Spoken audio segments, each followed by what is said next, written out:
கொரிந்தியர் புஸ்தகம் 8வது அதிகாரம் 9வது வசனத்தை படிக்கிறோம். இயேசு கிறிஸ்துவின் கிருபையை அறிந்திருக்கிறீர்களே, அவர் ஐஸ்வர்யம் உள்ளவராய் இருந்தும் நீங்கள் அவருடைய தரித்திரத்தினாலே ஐஸ்வர்யவான்களாகும் படித்து உங்கள் நிமித்தம் தரித்திரரானாரே.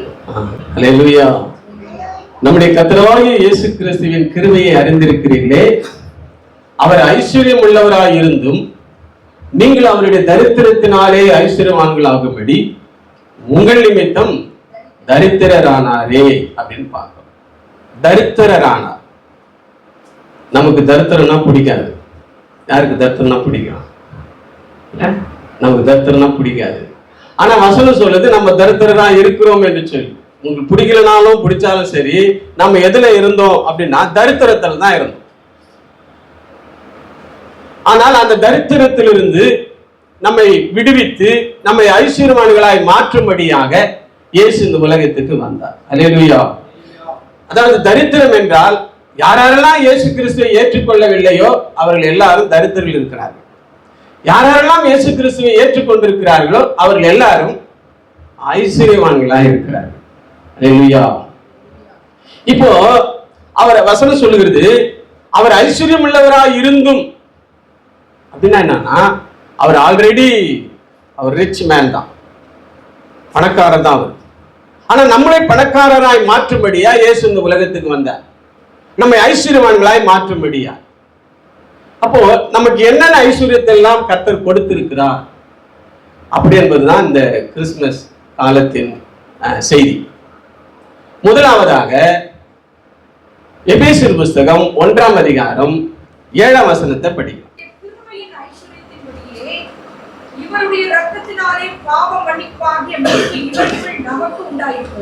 என்ன பார்க்கிறோம்? கிருபையின் ஐஸ்வர்யம் அப்படின்னு பார்க்கிறோமா. முதல் ஐஸ்வர்யம், தேவன் நம்மை ஐஸ்வர்யவான்களாய் மாற்றும்படியா இயேசு இந்த உலகத்துக்கு வந்தாரு. அப்படி நமக்கு கொடுக்கிற ஐஸ்வர்யத்திலே முதல் ஐஸ்வர்யம் கிருபையின் ஐஸ்வர்யம். அல்லேலூயா. கிருபையின் ஐஸ்வர்யம். இந்த வசனத்திலே கிருபையின் ஐஸ்வர்யம் என்றால் என்ன அப்படின்னு என்ன சொல்லுதுன்னு பார்த்தா, சுருக்கமா சொன்னா இயேசுவின் ரத்தம் தான் கிருபையின் ஐஸ்வர்யம். இயேசுவின் ரத்தம் அதுதான் கிருபையின் ஐஸ்வர்யம். இப்ப நமக்கு ஒரு முதல் கிருபையின் ஐஸ்வர்யம் கிடைத்திருக்கிறது. அது என்னவென்று சொன்னால் இயேசுவின் ரத்தம் நமக்கு கிடைத்திருக்கிறது. அல்லேலூயா. 1 யோவான் 1வது அதிகாரத்திலே 7ஆம் வசனத்திலே சொல்லுது, சகல பாவங்களையும் நீக்கி, இயேசுவின் ரத்தம் சகல பாவங்களையும் நீக்கிது. ஆகவே அந்த முதல் ஐஸ்வர்யமாகிய இந்த கிருபையின் ஐஸ்வர்யம் நமக்கு கொடுக்கப்பட்டிருக்கிறது. அதுதான் இயேசுவின் ரத்தம். அந்த ரத்தம் நமக்கு முதலாவது என்ன செஞ்சதுன்னு பார்த்தா, நம்முடைய பாவத்தை கழுவி இருக்கிறது. அல்லேலூயா. அல்லேலூயா. எபிரேயர் புஸ்தகத்திலே 12வது அதிகாரம் 24ஆம் வசனத்தை பார்க்கலாம். புது உடன்படிக்கையின் மத்தியஸ்தராகிய இயேசு கிறிஸ்துவினிடத்திற்கும் ஆபேலுடைய ரத்தம் பேசினதை பார்க்கிலும் நன்மையானவைகளை பேசுகிற ரத்தமாகிய தெளிக்கப்படும் ரத்தத்திற்கும் வந்து சேர்வீர்கள். ஆபேலுடைய ரத்தம் பேசினதை பார்க்கிலும் நன்மையானவைகளை பேசும் ரத்தம் அப்படின்னு சொல்லப்படும். ஆபேலுடைய ரத்தம் என்பது மனுஷ ரத்தம். அப்ப நம்ம ரத்தம் கூட பேசுது. அதாவது ஆபேலுடைய ரத்தம் என்றால் செத்த நிலையில் காணப்படுகிற ஒரு ரத்தம். அப்போ இயேசு கிறிஸ்துவின் ரத்தமும் பேசுகிறது. இப்போ ஆபேல் ரத்தம் என்ன பேசுனது அதெல்லாம் தியானித்தா லேட் ஆகும். இப்போ இயேசுவின் ரத்தம் ஆபேலுடைய ரத்தம் பேசினதை பார்க்கிலும் நன்மையானவைகளை பேசுகிற ரத்தம். அப்போ இயேசுவின் ரத்தம் அதுதான் கிருபையின் ஐஸ்வர்யம். அது நமக்கு கொடுக்கப்பட்டிருக்குது. அந்த ரத்தம் என்ன செய்யுதுன்னா, 1 பாவத்தை மன்னிச்சுது, 2வது நமக்காக பேசிக் கொண்டிருக்கிறது. அல்லேலூயா. ஆபேலுடைய ரத்தம் தனக்காக பேசுகிறது, ஆனால் இயேசுவின் ரத்தம் நமக்காக பேசுகிறது. அல்லேலூயா. இயேசுவின் ரத்தம் நமக்காக பேசிக் கொண்டிருக்கு. நம்ம நன்மைக்காக, நம்ம சுகத்துக்காக, நமக்கு கிடைக்க வேண்டிய ஆசீர்வாதங்களுக்காக, நமக்கு பாதுகாப்புக்காக, அவர்கள் இந்த பூமியிலே நன்றாய் இருக்க வேண்டும், சமாதானத்தோடு இருக்க வேண்டும், சுகமாய் இருக்க வேண்டும், எந்த நோய் நொடியும் இல்லாமல் இருக்க வேண்டும், ஆசீர்வாதமாய் இருக்க வேண்டும், கரம் ஏந்தி வாழக்கூடாது என்ற எல்லா நன்மைகளுக்காகவும் பிதாவிடத்திலே இன்றைக்கும் அந்த ரத்தம் நமக்காக பேசிக் கொண்டிருக்கிறது, நம்முடைய நன்மைகளுக்காக. அல்லேலூயா. அதுதான் அந்த ரத்தம் நமக்கு கிடைத்திருக்கிறதே, அதுதான் கிருபையின் ஐஸ்வர்யம் என்று பார்க்கிறோம். வெளிப்படுத்தல் புஸ்தகம் 5வது அதிகாரத்திலே 9வது வசனத்தை வாசிக்கலாம். அந்த ரத்தம் அடுத்தது நமக்கு என்ன செய்கிறது? தேவரீர் புஸ்தகத்தை வாங்கவும் அதன் முத்திரைகளை உடைக்கவும் பாத்திரராய் இருக்கிறீர். ஏனெனில் நீர் அடிக்கப்பட்ட சகல கோத்திரங்களிலும் பாஷைக்காரரிலும் ஜனங்களிலும் ஜாதிகளிலும் இருந்து அவர்களை தேவனுக்கேற்ற ரத்தத்தினாலே மீட்டுக் கொண்டு. அல்லேலூயா. எல்லாரையும், இந்த உலகத்தில் இருக்கிற எல்லாரையும் தம்முடைய ரத்தத்தினாலே அவர் மீட்டெடுத்திருக்கிறார். எல்லா கோத்திரத்திலிருந்து நம்மையும் இந்த உலகத்திலே அவர் மீட்டெடுத்திருக்கிறார் என்று சொன்னால், நாம எதிலேயோ அடிமையா இருந்தோம். அதுதான் பாவம், அதுதான் உலக அக்கிரமம், அநீதி, தீமைகள், சுயங்கள், சுயநலங்கள், நமக்குரிய ஆசைகள், அடுத்தவருடைய அபகரிப்பு போன்ற இப்படிப்பட்ட தீமையான செயல்களிலிருந்து இந்த இயேசுவின் ரத்தம் நம்மை மீட்டெடுத்திருக்கிறது. அல்லேலூயா. அதுதான் கிருபையின் ஐஸ்வர்யம். கிருபையின் ஐஸ்வர்யம் என்றால் என்ன? இயேசுவின் ரத்தம்.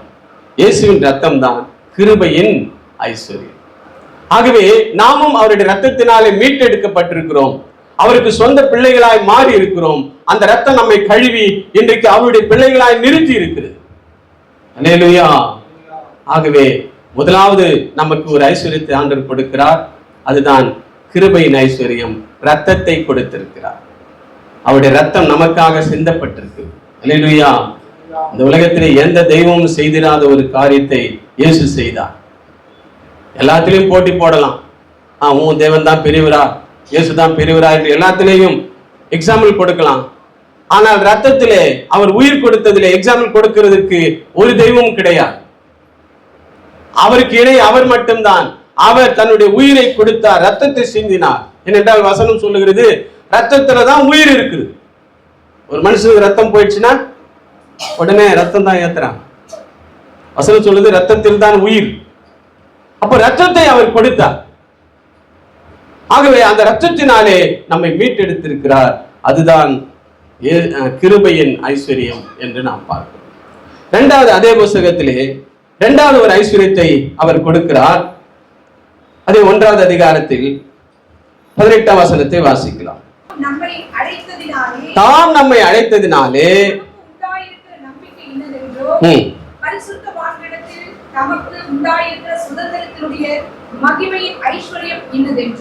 இரண்டாவது பார்க்கிறோம். போதுங்க சிஸ்டர், மகிமையின் ஐஸ்வர்யம் அப்படின்னு பார்க்கிறோம். இரண்டாவது, நம்மை ஐஸ்வர்யவான்களாய் கர்த்தர் மாற்றி இருக்கிறார். தரித்திரர்களாய் இருந்த நம்மை ஐஸ்வர்யவான்களாய் மாற்றும்படி என்று கொரிந்தியரிலே வாசித்தோமே. இரண்டாவது ஐஸ்வர்யம் என்னவென்று சொன்னால் மகிமையின் ஐஸ்வர்யம். இந்த மகிமையின் ஐஸ்வர்யத்தின் விளக்கம் என்ன? அதே 18வது வசனத்திலே நம்ம நல்லா உன்னிப்பாய் கவனிக்கும் பொழுது, பரிசுத்தவான்களிடத்தில் தமக்கு உண்டாயிருக்கிற சுதந்திரம் அப்படின்னு சொல்லுங்க. என்னைக்கு நம்ம இயேசு கிறிஸ்துவின் ரத்தத்தினாலே மீட்கப்பட்டோமோ, அன்னைக்கு இயேசு கிறிஸ்துவுக்கு நமக்குள்ளே ஒரு சுதந்திரம் கிடைத்து விட்டது. அப்ப அது வரைக்கும் இயேசுவின் ரத்தத்திலே மீட்கப்படுகிற அந்த நாள் வரைக்கும் இயேசுக்கு சுதந்திரம் இல்லை. அப்ப யாருக்கு சுதந்திரம் நம்ம வாழ்க்கையில் இருந்ததுன்னா, பிசாசுக்கு தான் சுதந்திரம் இருந்தது. அவன் இஷ்டம் போல நம்மை ஆண்டு கொண்டிருந்தான். அவன் விருப்பத்திலே நம்மை நடத்தி கொண்டிருந்தான். அவன் ஆசைகள் எல்லாம் நம்மிடத்திலே செயல் வழியாய் நிறைவேற்றி கொண்டிருந்தான். ஆனால் இயேசுவின் ரத்தத்திலிருந்து நாம மீட்டெடுக்கப்பட்ட அந்த நாளிலிருந்து பிசாசின் ஆளுகை ஒழிந்து போனது. பிசாசின் சுதந்திரம் பறிக்கப்பட்டது. இயேசுவின் சுதந்திரம் நமக்குள்ளே இருக்கிறது. இயேசு நமக்குள்ளே இப்ப சுதந்திரமா இருக்கிறார். அல்லேலூயா. அப்போ ஆண்டவருடைய பிள்ளைகளா இருக்கிற நம்முடைய வாழ்க்கையில நம்ம நல்லா யோசிக்கணும். இன்னைக்கும் இயேசு சுதந்திரமா இருக்கிறாரா? எல்லாத்திலும் சுதந்திரமா இருக்கிறாரா?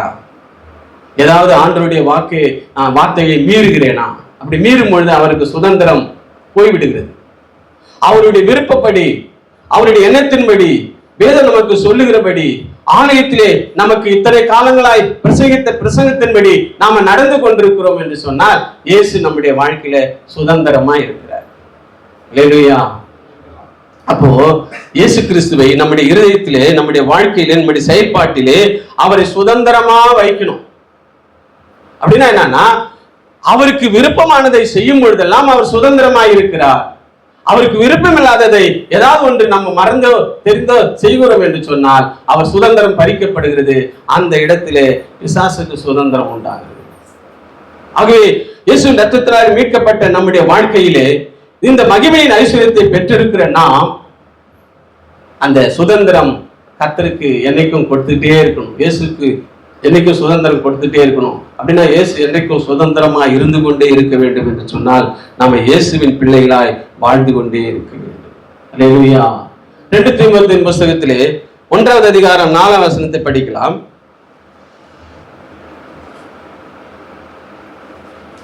உன்னிலுள்ள மாயமற்ற விசுவாசத்தை நினைவு கூறுகிறதினால் என் முன்னோர்கள் முதற்கொண்டு சுத்த மனசாட்சியோட ஆராதித்து வரும் தேவனை நான் ஸ்தோத்திரிக்கிறேன். அல்லேலூயா.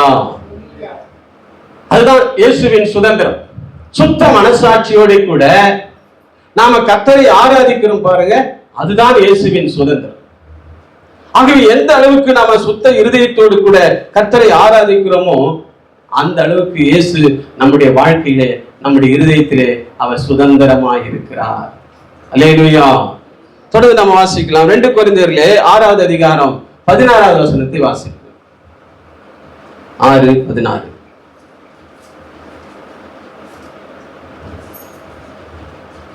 தேவனுடைய ஆலயத்துக்கும் விக்கிரகங்களுக்கும் சம்பந்தம் ஏது?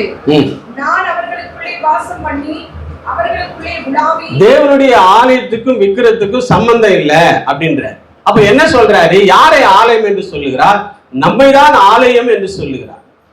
ஆகவே இந்த ஆலயத்துக்குள்ளே விக்கிரகத்துக்கு இடமில்லை, உலக வழிபாடுகளுக்கு இடமில்லை, உலக ஆசைகளுக்கு இடமில்லை. எனவேதான் நம்முடைய ஆலயத்துக்குள்ளே தொடர்ந்து வாசிக்கலாம். அவர் உலாவி வாசம் பண்ணி உலாவி அவர் தேவனாயிருப்பேன், அவர்களின் ஜனங்களாக இருப்பார்கள். அல்லேலூயா. அதுதான் அவர் நமக்குள்ளே உலாவி கொண்டிருக்கிறார், தங்கி இருக்கிறார், வாசம் பண்ணி கொண்டிருக்கிறார் என்று சொன்னால் நாம தேவனுடைய ஆலயம்.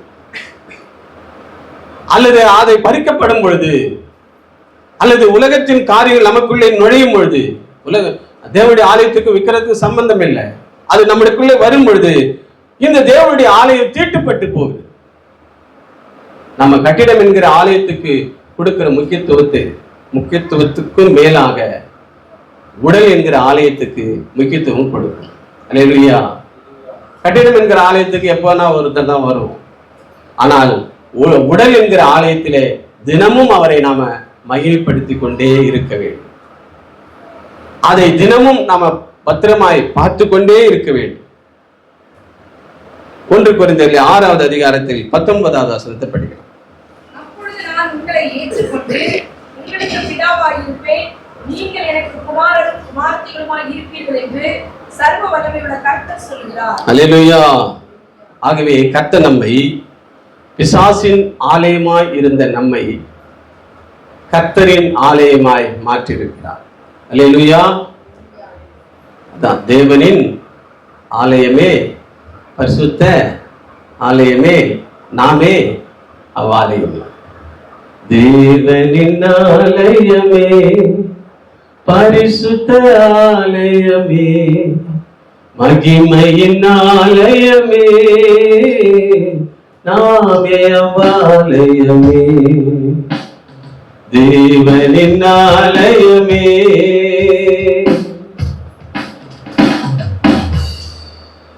ஆகவே நாம் தான் தேவனுடைய ஆலயமாய் இருக்கிறோம். எனவே அந்த ஆலயமாய் நம்மை மாற்றி இருக்கிறார். அப்படி என்று சொன்னால் அவர் நமக்குள்ளே உலாவி கொண்டிருக்கிறார். அதுதான் இங்கே வாசித்தோம். எபேசியர் 1:18 பரிசுத்தவானிடத்தில் தமக்கு உண்டாயிருக்கிற சுதந்திரம் அப்படின்றார். ஒரு குறிப்பிட்ட காலம் வரைக்கும் என் மக்களோடு கூட நான் வாழ முடியவில்லையே, நான் படைத்த என் ஜனத்தோடு கூட வாழ முடியவில்லையே, அவருடைய இருதயத்திலே நான் வாசமாய் இருக்க முடியவில்லையே, அவருடைய உடலை நான் ஆலயமாய் மாற்ற முடியவில்லையே, அந்த ஆலயத்துக்குள் நான் வாசம் பண்ண முடியவில்லை என்று சொல்லி ஒரு காலகட்டம் வரை கர்த்தர் ஏங்கி கொண்டிருந்தார், தவித்துக் கொண்டிருந்தார். ஆனால் என்றைக்கு நாம கிருபையின் ஐஸ்வர்யத்துக்குள்ள வந்தோமோ, இப்போ மகிமையின் ஐஸ்வர்யம், இதுல நமக்கும் பாதி சந்தோஷம்.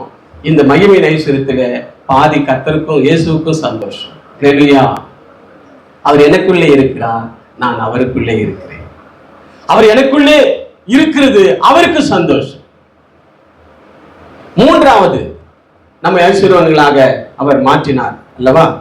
மூன்றாவதாக என்ன என்று பார்க்கும் பொழுது, இப்பொழுது அதே எபேசியர் புஸ்தகத்திலே 2வது அதிகாரத்தில் 4ஆம் வசனத்தை படிக்கலாம்.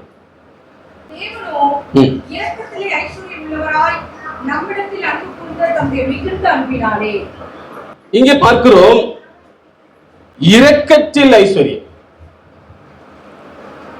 அவரை போல இரக்கமுடையவர் ஒருவரும் கிடையாது. அவர் இரக்கத்தில் ஐஸ்வர்யம்.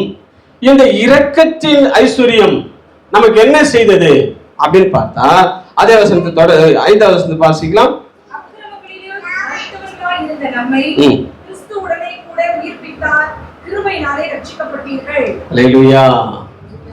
இதுதான் இரக்கத்தின் ஐஸ்வர்யம்.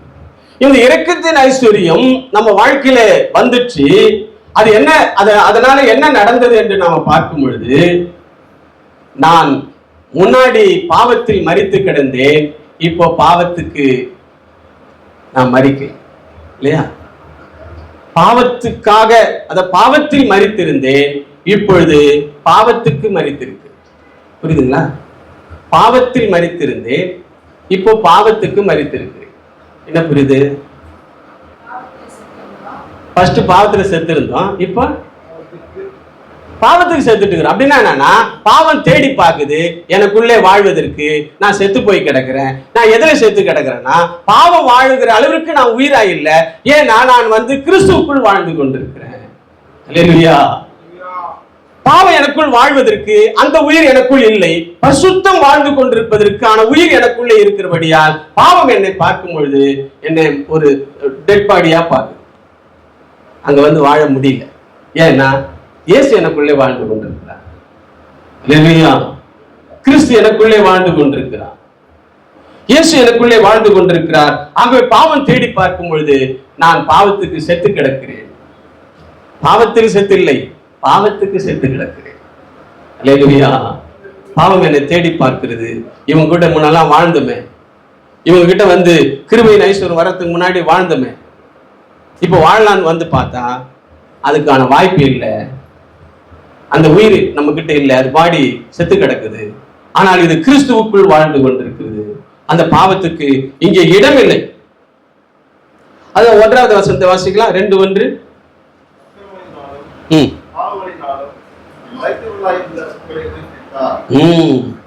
அக்கிரமத்திலேயும் பாவத்திலேயும் மரித்து கிடந்தோம்.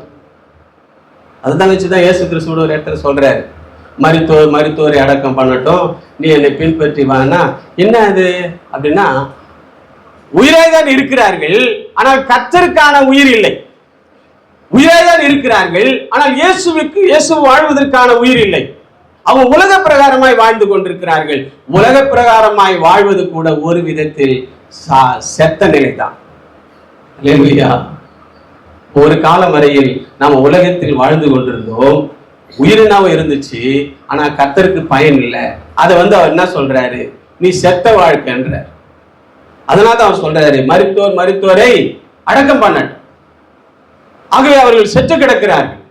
ஆகவே நாம பாவத்திலே செத்து கிடந்தோம், அதிலிருந்து நம்மை மீட்டெடுத்தார் பாருங்க. அதிலிருந்து விடுவித்து நமக்கு உயிர் கொடுத்து நமக்கு புதிய உயிரினாலே இன்றைக்கு கிறிஸ்துவுக்குள் வாழ வைத்துக் கொண்டிருக்கிறார் பாருங்க. அதுதான் என்னதுங்க, இரக்கத்தின் ஐஸ்வர்யம். அல்லேலூயா. அவரை போல இரக்கம் இந்த உலகத்தில் யாருக்கும் இல்லை. அந்த அளவுக்கு நமக்கு இரக்கம் காட்டி நம்மை அவர் நேசித்து இருக்கிறார். இன்றைக்கு நம்மோடு கூட அவர் வாழ்ந்து கொண்டிருக்கிறார். கொலோசியர் 2வது அதிகாரம் 20வது வசனத்தை வாசிக்கலாம்.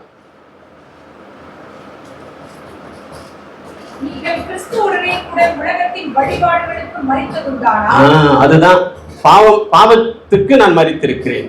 பாவத்தில் மரித்த வாழ்க்கை போய் இப்போ பாவத்துக்கு மரித்திருக்கிறேன் என்பதனுடைய விளக்கம் தான் நீங்கள்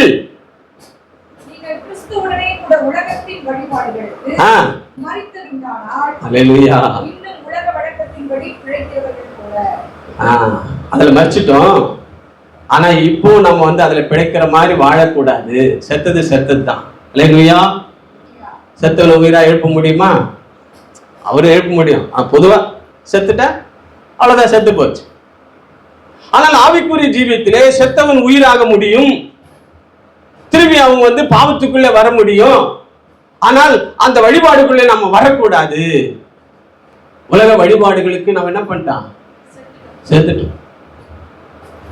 உலக வழிபாடுகள் என்று சொன்னால் ஒன்று விக்கிரகம், இன்னொன்று நம்முடைய விருப்பப்படி வாழ்கிற வழிபாடு. என் ஆசை நிறைவேற்றுவது, கர்த்தருக்கு அது பிரியம் இருக்காது, கர்த்தருக்கு விரோதமானதா இருக்கும். இப்படிப்பட்ட வழிபாடுகளிலே நான் மரித்து போய்விட்டேன்.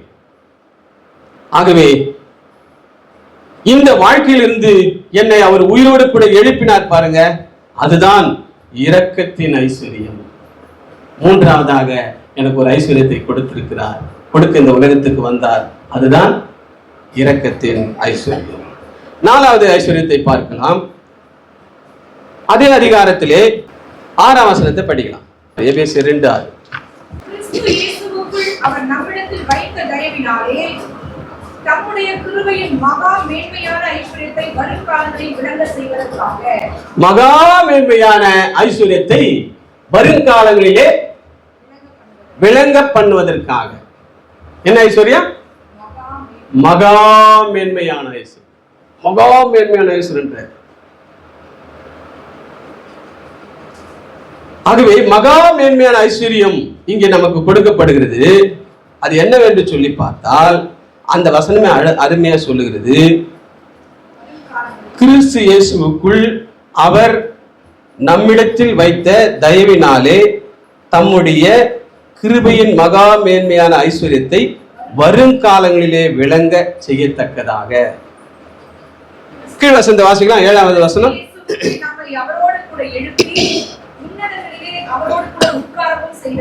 இதுதாங்க வருங்காலம் விளங்க போகிற காரியம். வருங்காலம் விளங்க போகிறது. அது என்ன வருங்காலத்தில் விளங்க போகிறது? அது என்ன என்று சொல்லி பார்த்தால் கிறிஸ்துவோட கூட உட்கார போகிறோம் இல்லையா? பரலோகத்துல கிறிஸ்துவோட கூட உட்கார போகிறோம். அல்லேலூயா. புதிய வானம் புதிய பூமியாக இதை படைக்கப்பட்ட பின்னாடி பரலோகம் இந்த உலகத்துக்கு வந்துட போகுது. பரலோகம் என்றால் புதிய எருசலேம், அது இந்த உலகத்துக்கு வந்துட போகுது. புதிய எருசலேமுடைய அளவு வெளிப்படுத்தல வாசிக்கிறோம், அது எவ்வளவு அளவு என்று சொல்லி. இப்ப அதெல்லாம் நம்முடைய தியானம் அல்ல. அந்த உன்னதத்திலே நம்மை அவரோட கூட உட்கார செய்ய போகிறார். இங்க வாசிக்கிறோம், உட்காரவும் செய்தார் அப்படின்னு பார்க்கிறோம். ஆனா நடக்கல. அதுக்கு நமக்கு ஓகே பண்ணிட்டார், நம்மளை ரெடி பண்ணிட்டார். இப்போ நம்ம அங்க உட்காந்துக்கிறோமா? இல்ல. ஆனால் அதுக்கு தகுதியுடையவராய் மாற்றி விட்டார். அதுதான் நீங்க என்ன பார்க்கிறோம், அந்த அவரோட கூட உயிர்த்ததற்கு பின்னாடி நாம் அவரோட கூட உட்கார போகிறோமே, அதற்கு பெயர் தான் மகா மேன்மையான ஐஸ்வர்யம். 4வது ஐஸ்வர்யம் என்ன? மகா மேன்மையான ஐஸ்வர்யம். நமக்கு ஆண்டவர் அவர் இந்த உலகத்தில் பிறந்ததுனாலே கொடுத்தாரு. அதை கொடுக்கிறது தான் அந்த உலகத்துக்கு வந்தார். அதான் யோவான் 14 சொல்றாரு, நான் உங்களுக்கு ஒரு ஸ்தலத்தை ஆயத்தம் பண்றேன், பண்ணி முடிச்சுட்டு நான் இருக்கிற இடத்திலே நீங்களும் இருக்கும்படி நான் மறுபடியும் உங்களை என்னிடத்திலே சேர்த்துக் கொள்வேன் அப்படின்னு சொல்ற. அந்த அவருடைய ராஜ்யத்திலே அவரோட கூட சேர்த்துக் கொள்வது, அவரோட கூட நம்மை உட்கார வைத்துக் கொள்வதுதான் மகா மேன்மையான. இதை கொடுக்கதான் இயேசு இந்த உலகத்துக்கு வந்தார். அதுதான் ஐஸ்வர்யம் என்று சொல்லி நாம் இங்கே பார்க்கிறோம். மார்க் 10:35 2 பேர் கேட்கிறாங்க. யாரும் பார்த்தா படிக்கலாம். யார் என்ன கேட்கிறாங்க? மார்க் 10:35. அவங்களுக்கு ஒரு ஆசை வந்துச்சு.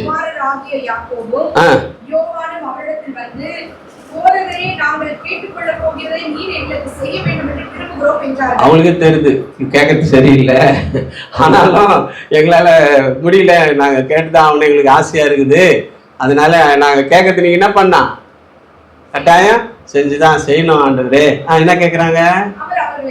2 பேரும் அவரை நோக்கி இயேசு கேட்கிறாரு. உமது வலது பாரிசத்திலும் உமது மகிமையிலே அந்த பரலோக ராஜ்யத்திலே எங்களில் ஒருவன் உமது வலது பாரிசத்திலும் ஒருவன் உமது இடது பாரிசத்திலும் உட்கார்ந்திருக்கும்படி எங்களுக்கு அருள் செய்ய வேண்டும் என்றார். அவருக்கு புரிஞ்சிச்சு, அவர்கிட்ட உட்காரத்து எவ்வளோ ஆசீர்வாதம், அவரோடு கூட இருப்பது எவ்வளோ சந்தோஷம், அவர் பக்கத்துலேயே உட்காந்தா எவ்வளோ நல்லா இருக்கும். அதில் பக்கத்தில் இருந்தால் ரொம்ப பெருமை இல்லை? உங்களுக்கு விருப்பமான ஒரு ஒரு முதலமைச்சரே இருந்து அவர் பக்கத்தில் நீங்கள் உட்காரணும்னா உங்களுக்கு எவ்வளோ சந்தோஷம் இல்லை? அப்படியே நமக்கு தவிக்கும், அப்படியே ஒரு மாதிரி புல்லரிக்கு உடம்பெல்லாம் சந்தோஷமா இருக்கும், ஆச்சரியமா இருக்கும். எனக்கா இது நடக்குது அப்படின்னு சொல்ற ஒரு விதமான திகைப்பு இருக்கும், ஆச்சரியம் இருக்கும். என்னையே என்னால நம்ப முடியல, இது கனவா நனவா அப்படின்னு சொல்ற மாதிரி நம்முடைய எண்ணங்கள் இருக்குமே. அதை விட மேலானது கர்த்தருடைய வலது பார்சத்திலே உட்கார்வது. இது எப்படியோ, ஆனால் இங்கே வசனம் சொல்லுது, உன்னதத்திலே அவரோடு கூட உட்கார போகிறோம். அல்லேலூயா, அல்லேலூயா.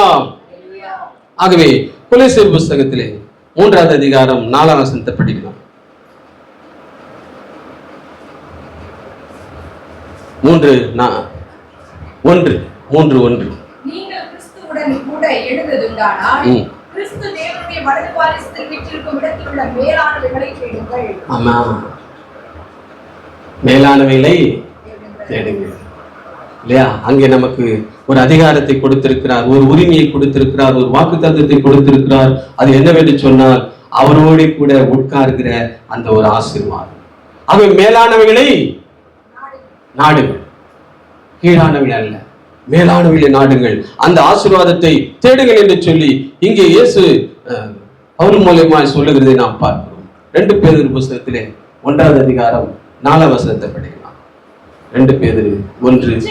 உலகத்தில் உண்டான கேட்டுக்கு தப்பி திவ்ய சுபாவத்துக்கு பங்குள்ளவர்களாகும் பொருட்டு மகா மேன்மையும் அருமையுமான வாக்குத்தத்தங்களும் அவைகளினாலே நமக்கு அளிக்கப்பட்டிருக்கிறது. மகா மேன்மையான வாக்குத்தத்தம் அவைகளினாலே நமக்கு அது அருமையானதாக நமக்கு அளிக்கப்பட்டிருக்கிறது. அதுதான் என்ன வாக்குத்தத்தம்னா, நீங்க என் ராஜ்யத்திலே என் கூட உட்காருகிற ஆசீர்வாதம். அல்லேலூயா. அதை நாம அடைய வேண்டும், அதை நாட வேண்டும், அது நம்முடைய இருதயத்திலே விருப்பமாய் இருக்க வேண்டும், அதே கவனத்திலே நாம் இருக்க வேண்டும். அப்படி இருக்கும் பொழுது, அதை நாடுகிற அந்த விருப்பம் நமக்குள்ளே இருக்கும் பொழுது, அது என்றைக்கு கிடைக்கும் என்கிற ஆசையை நாம் இருக்கும் பொழுது, இந்த உலகத்தின் ஆசாபாசங்களை நாம பெரிதா நினைக்க மாட்டோம். அல்லேலூயா. யாரை பத்தி நாம் எதுவும் கவலைப்பட மாட்டோம், எதுக்கும் நாம துணிஞ்சு நிற்போம். நீ எனக்கு சோறு போடுற, நீ எனக்கு படி அளக்குற, நீ என்னை காப்பாத்துற, அதுவா என்னை காப்பாத்துது? ஒண்ணும் கிடையாது, கர்த்தர் என் கூட இருக்கிறாரு. ஆகவே நான் அடைய போகிற இவ்வளவு மேன்மைக்காக உனக்கு நான் ஒன்றும் பயப்பட வேண்டிய அவசியம் இல்லை, நான் இயேசுவுக்காக துணிந்திருப்பேன். அல்லேலூயா. ஆகவே அவர் நம்மை வழி நடத்துகிறார், அவர் நம்மை ஆசீர்வதிக்கிறார். அது மட்டுமல்ல, உன்னதத்திலே அவரோடு கூட உட்கார்கிற இந்த தகுதியை அவர் நமக்கு கொடுத்திருக்கிறார் என்று சொன்னார். இந்த ஏற்றத்தாழ்வு இல்லாத இவரை நான் நேசிப்பதிலே நான் உறுதியாயிருப்பேன். அல்லேலூயா. ஆகவே கர்த்தர் அவிதமான ஆசீர்வாதங்களிலே நம்மை வழிநடத்த அவர் வல்லவராய் இருக்கிறார். ரோமர் புத்தகம் 8வது அதிகாரம் 18ஆம் வசனத்தை வாசிக்கலாம். 8:18 ரோமர். காலத்து பாடுகளில் நம்மிடத்தில் வெளிப்படும் மகிமைக்கு உட்படுத்தவர்கள் அல்லவென்று எண்ணுகிறேன். அல்லேலூயா. இனி வரப்போகிற மகிமைக்கு இந்த உலகத்தின் பாடுகள், அவமானங்கள், அசிங்கங்கள், துன்பங்கள், துயரங்கள், வறுமைகள், வேதனைகள் எதுவுமே நான் அடைய போகிற அந்த மகிமைக்கு இணை இல்லை. அதுக்கு ஒப்பானது கிடையாது. அது வேற, அது மேன்மையானது, அது மகிமையானது, அது எதாலும் கிடைக்காது, அது எது மூலமா நம்ம பெற்றுக்கொள்ள முடியாது. அதை தேவன் நமக்கு கொடுக்க வல்லவராயிருக்கிறார். அவைகள் அனைத்தையும் நமக்கு கொடுக்க அவர் விருப்பமுடையவராய் இருக்கிறபடியால் இந்த உலகத்தினுடைய பாடுகள், இந்த உலகத்தினுடைய துன்பங்கள், துயரங்கள் எனக்கு பெரிதல்ல, அவமானங்கள் எனக்கு பெரிதல்ல, இந்த உலகத்தின் அசிங்கங்கள் எனக்கு பெரிதல்ல, எதுவுமே எனக்கு பெரிதல்ல. அது எதுவா இருக்கலாம், எதுவுமே எனக்கு பெரிதல்ல. ஏனென்றால் அவர் பரலோகத்தையே எனக்கு கொடுத்திருக்கிறார். அந்த பரலோகத்திலே அவரோட கூட உட்கார்கிற அந்த ஒரு தகுதியை எனக்கு கொடுத்திருக்கிறார். அதை பார்க்கும் பொழுது இந்த உலகத்தில் எந்த மேன்மையும் அல்லது எந்த தாழ்மை, எந்த அவமானங்களும் எனக்கு பெரிதல்ல. வெளியிலே சொல்லாமா? ஆகவே உறுதியாயிருப்போம். இவ்வுலகத்தின் வாழ்வுக்கு காலங்கள் உண்டு, ஆனால் பரலோகத்தின் வாழ்வுக்கு காலங்கள் இல்லை. அப்படின்னா ரொம்ப நாள் அவரோட கூட வாழப்போம், யுகயுகமாய். அதுக்கு காலங்களே கிடையாது. அதுக்காக நம்ம ஆவலாய் காத்து கொண்டிருக்க வேண்டும். ஆகவே அந்த மகிமைக்காக நம்மை அர்ப்பணிக்க வேண்டும். எதை குறித்து நம்ம கவலைப்படக்கூடாது. ஆகவே அந்த மகா மேன்மையான ஐஸ்வர்யத்தை அவருடைய பிறப்பின் மூலம், இந்த உலகத்தில் அவர் வந்ததின் மூலம் நமக்கு கொடுத்திருக்கிறார். மகா மேன்மையான ஐஸ்வர்யம் என்றால் என்ன? ஹல்லேலூயா. கடைசி ஐஸ்வர்யத்தை பார்த்து முடிக்கலாம். அதே எபேசியர் புத்தகத்திலே 3வது அதிகாரத்தில் 8ஆம் வசனத்தை பார்க்கலாம். பரிசுத்தவான்கள் எல்லாரிலும் சிறியவனாகிய நான் கிறிஸ்துவினுடைய அளவற்ற ஐஸ்வர்யத்தை புறஜாதிகளிடத்தில் சுவிசேஷமாய் அறிவிக்கிறதற்காக இந்த கிருபை எனக்கு அளிக்கப்பட்டிருக்கிறது.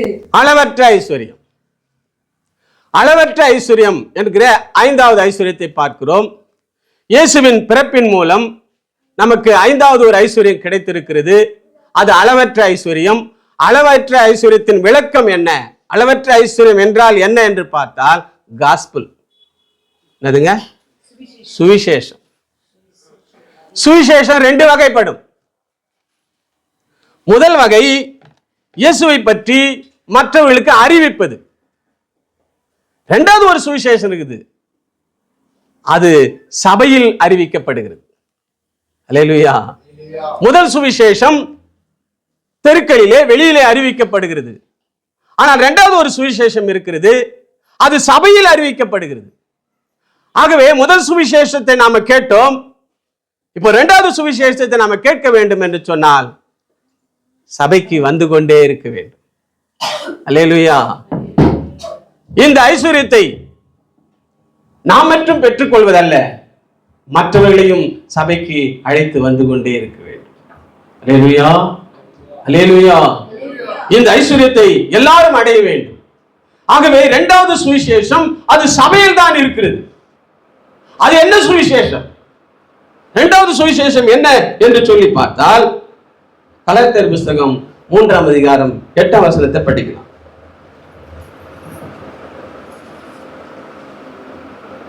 மேலும் தேவன் விசுவாசத்தினாலே புறஜாதிகளை நீதிமான்கள் ஆக்குகிறார் என்று வேதம் முன்னதாக கண்டு உனக்குள் சகல ஜாதிகளும் ஆசீர்வதிக்கப்படும் என்று ஆபிரகாமுக்கு சுவிசேஷமாய் முன்னறிவித்தது. அல்லேலூயா. உனக்குள் சகல ஜாதிகளும் ஆசீர்வதிக்கப்படும். மேலும் புறஜாதியார்கள் எல்லாரும் படிங்க. மேலும்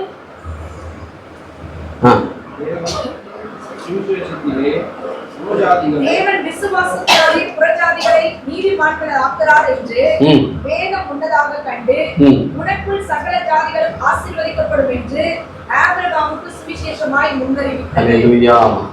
ஆசீர்வாதம் என்கிற சுவிசேஷம். அதாவது அந்த விசுவாசத்திற்குள்ளே யாரெல்லாம் உள்ளே வந்து விடுகிறார்களோ அவர்களுக்கு எல்லா ஆசீர்வாதமும் உண்டு என்பதை ஆபிரகாமின் வழியாக அதை ஆண்டவர் இந்த உலகத்துக்கு அறிமுகப்படுத்தினார். அதை தான் தொடர்ந்து செய்து கொண்டிருக்கிறது சபை. அதுதான் சுவிசேஷம். சுவிசேஷம் என்றால் அதுதான் அளவற்ற ஐஸ்வர்யம். சுவிசேஷத்துக்கு அளவு கிடையாது. சுவிசேஷம் என்னதுங்க? நல்ல செய்தி இல்லையா? வேதத்தை குறித்து, கிறிஸ்துவை குறித்து, பரிசுத்தத்தை குறித்து நல்ல செய்தி. இந்த நல்ல செய்திக்கு என்ன கிடையாது? அளவு கிடையாது. இதுக்கு ஏது அளவு இல்லையா? எத்தனை சபைகள் இதை குறித்து பிரசங்கித்துக் கொண்டிருக்கிறது, இன்னும் முடிக்க முடியல. எவ்வளவு பேர் இதை குறித்து பிரசங்கித்துக் கொண்டே இருக்கிறார்கள், இன்னும் இந்த ரகசியங்களை அறிந்து கொள்ள முடியல. ரகசியங்கள் வெளிப்பட்டு கொண்டே இருக்கிறது. ஆகவே இந்த சுவிசேஷத்திற்கு அளவு கிடையாது, இதுக்கு காலங்கள் கிடையாது. இது இன்னும் சொல்லிக்கொண்டே இருக்கலாம். இதனுடைய ரகசியங்கள் இன்னும் வெளிப்பட்டு கொண்டே இருக்கும். எத்தனை ஊழியக்காரர்கள் எழும்பினாலும் அதை சொல்லிக்கொண்டே இருக்கலாம். சிலரெல்லாம் மேலோட்டமா பிரசங்கம் பண்ணுவாங்க. பிரசங்கத்தை ரசிக்கிற ஒரே ஒரு சகோதரி, அவங்களே சொல்லுவாங்க, காப்பி அடிக்கிற சகோதரி. அதாவது நான் எதுவும் சொல்ல வரல, பெருமை சொல்ல வரல, வேதத்தை போதிக்கணும். அந்த அளவுக்கு இதுல புதையல் இருக்குது. வசனம் சொல்லுது, வேதத்தின் ரகசியங்களை பார்க்கும்படி என் கண்களை திறந்தவள், ஆவிக்குரிய கண்களை திறந்தவள். அவ்வளவு இதுல ரகசியங்கள் இருக்குது. ஆகவே சிலர்லாம் பிரசங்கம் பண்ணா இன்னும் கேட்கலாமான்னு இருக்கு. என்னன்னா அந்த அளவுக்கு அவங்க ஆண்டவரோடு உட்கார்ந்து மெடிடேட் பண்றாங்க. சிலருடைய பிரசங்கம் எப்படா முடிப்பாங்க அப்படின்ற மாதிரி இருக்கு. சிலருடைய பிரசங்கத்தை இன்னும் பேச ஏன் முடிச்சிட்டீங்கன்ற மாதிரி இருக்கும். அப்படின்னா அந்த அளவுக்கு தேவ சமூகத்தில் உட்கார்ந்து ரகசியங்களை கேட்டறியும் பொழுது கர்த்தர் நிறைய காரியங்களை அவர் வெளிப்படுத்துகிறவராக இருக்கிறார். அல்லேலூயா. ஆகவே அளவற்ற ஐஸ்வர்யம் என்றால் என்ன? சுவிசேஷம் ஒன்று நாம் போய் வெளியே சொல்லுகிற சுவிசேஷம், இன்னொன்று சபை நமக்கு அறிவிக்கிற சுவிசேஷம். நல்ல செய்தி. இங்க வந்தா நல்லது கிடைக்கும், இங்க வந்தா நல்ல வார்த்தைகள் கிடைக்கும், இங்க வந்தா நல்லா எப்படி இருக்கலாம்ன்றத கற்றுக் கொடுக்கும், இங்கே வந்தா எப்படி நாம வாழன்றத கற்றுக் கொடுக்கும், இங்கே வந்தால் எல்லா பரிசுத்தத்திற்குரிய, ஆசீர்வாதத்துக்குரிய, நன்மைக்குரிய, சமாதானத்துக்குரிய, ஒழுக்கத்துக்குரிய எல்லா ஆசீர்வாதங்களும் இங்கே கொடுக்கப்படும், சத்தியம் கொடுக்கப்படும். அதுதான் இரண்டாம் சுவிசேஷம், அளவற்ற ஐஸ்வர்யம். அல்லேலூயா. இப்போ இயேசு கிறிஸ்து இந்த உலகத்தில் வந்து பிறந்ததினாலே நம்மை ஐஸ்வர்யவான்களாய் மாற்ற இந்த உலகத்துக்கு வந்தாரே, நம்மை ஐஸ்வர்யவான்களாய் மாற்றி இருக்கிறார் என்று சொல்லி எபேசியர் புஸ்தகத்திலிருந்து வெளியே எங்கேயும் போக முடியல, கொஞ்சம் தான் போனோம். ஆனாலும் 5 ஐஸ்வர்யங்களையும் இந்த எபேசியர் புத்தகத்திலே கர்த்தர் வைத்திருக்கிறாரு. என்னென்ன ஐஸ்வர்யம் பார்த்தோம்? கிருபையின் ஐஸ்வர்யம் என்றால் இயேசுவின் ரத்தம். மகிமையின் ஐஸ்வர்யம். மகிமையின் ஐஸ்வர்யம் என்றால் இயேசு நம்மோடு கூட வாழ்கிற சுதந்திரம். மூன்றாவது இரக்கத்தின் ஐஸ்வர்யம். இரக்கத்தின் ஐஸ்வர்யம் என்றால் பாவத்திலிருந்து உயிர்ப்பிக்கப்பட்ட கிறிஸ்துவுக்காய் வாழ்கிற வாழ்க்கை. நாலாவது ஐஸ்வர்யம் மகா மேன்மையான ஐஸ்வர்யம், அவரோடு கூட பரலோகத்திலே வாசம் பண்ண போகிற, அவரோடு கூட உட்கார்கிற ஆசீர்வாதம் ஐஸ்வர்யம். ஐந்தாவது ஐஸ்வர்யம் அளவற்ற ஐஸ்வர்யம், அதுதான் காஸ்பல், நல்ல செய்தி. அல்லேலூயா. அதனால தான் நாங்க இங்க திட்டத்தில்லை. என்ன திட்டி கேட்டுக்கிறீங்களா? நிறைய பேர் திட்டுறாங்க, நம்ம திட்டுறது இல்லை. ஏன்னா ஆசீர்வாதத்தை சொல்றதுக்கு நேரம் இல்லை. இதுல நான் எங்க திட்டின்னு இருக்கு. அல்லேலூயா. ஆகவே 2 கொரிந்தியர் புஸ்தகம் 8வது அதிகாரம் 9வது வசனத்தின் பிரகாரம் நம்மை ஐஸ்வர்யவான்களாய் மாற்ற இந்த உலகத்திற்கு இயேசு வந்தா 5 ஐஸ்வர்யங்களை அவர் நமக்கு கொடுத்திருக்கிறார். இந்த 5 ஐஸ்வர்யங்களையும் பத்திரமா பாதுகாத்துக் கொள்ள வேண்டும். கர்த்தர் இந்த வார்த்தைகளை நம்முடைய வாழ்வுக்கு, நம்முடைய பரிசுத்த வாழ்வுக்கு, பரலோகத்தை அடைகிற வாழ்வுக்கு ஆசீர்வாதமாக என்றென்றும் நம்மை வழி நடத்துவாராக. அல்லேலூயா.